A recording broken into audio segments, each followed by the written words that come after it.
تکبیرات تشریق کب اور کتنی پڑھنی ہے، اس حوالے سے ارشاد فرما دیں۔ تکبیرات تشریق اللہ اکبر لا الہ الا اللہ واللہ اکبر وللہ الحمد، یہ کہلاتی ہیں تکبیرات۔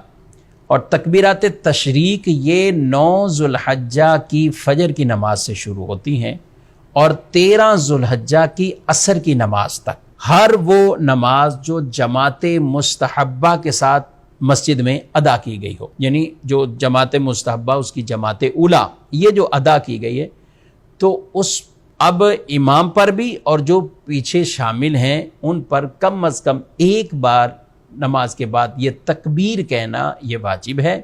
3 بار افضل ہے، زیادہ ثواب کا کام ہے۔ تو لہذا امام بھی کہیں گے، مقتدی بھی کہیں گے۔ کسی وجہ سے امام بھول گئے تو ایسا نہیں مقتدیوں پہ ساکت ہو جائیں گے، مقتدی پھر بھی کہیں گے۔ تو یہ ایک بار کہنا یہ واجب ہے۔ اس دوران جمعہ آتا ہے تو جمعہ کے بعد بھی تکبیریں کہنا یہ واجب ہے۔ جو آدمی منفرد اکیلے کبھی آپ کی جماعت رہ گئی اور آپ نماز پڑھ رہے ہیں تو ابھی اگر اب بھی تکبیر کہتے ہیں تو کوئی ممانت والی بات نہیں، اچھی بات ہے، تکبیر کہہ لینی چاہیے، لیکن اب وہ واجب والے احکامات نہیں ہوتے۔